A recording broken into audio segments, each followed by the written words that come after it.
अस्सलाम वालेकुम। वालेकुम सलाम। कुर्बान भाई, आज पाकिस्तान और इंग्लैंड का दूसरा T20 मैच है जो कि कराची में खेला जाएगा। आज के मैच के बारे में क्या कहेंगे आप?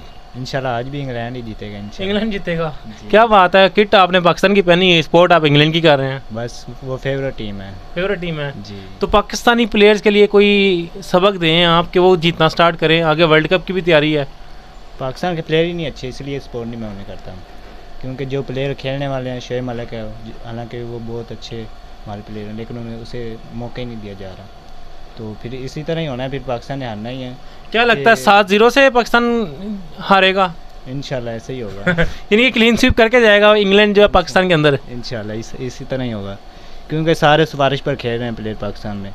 कोई टैलेंट नहीं है पाकिस्तान में, जो टैलेंट वाले वो बाहर बैठे हुए हैं और जो बगैर टैलेंट के वो खेल रहे हैं। तो फिर पीसीबी से क्या मुतालबा है आपका?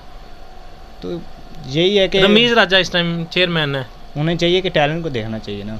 हालांकि शोएब मलिक अच्छा खेलने वाला प्लेयर है, उस जैसा कोई भी नहीं है टीम में इस बार। ठीक है जी। कुर्बान अली का कहना है कि आज का दूसरा जो T20 है जो कि कराची में खेला जा रहा है, ये भी इंग्लैंड जो है बआसानी जीत जाएगा। तो इनका यही कहना है कि जो इंग्लैंड है यहाँ से पाकिस्तान को क्लीन स्वीप करके जाएगा 7-0 से। तो देखते हैं अगले मैच में, इस मैच के बाद जो दोबारा कोशिश करेंगे कुर्बान साहब से बात करने की। तो इंशाल्लाह अगली वीडियो में फिर मिलेंगे, तब तक के लिए मुझे दें इजाज़त। अल्लाह हाफिज़।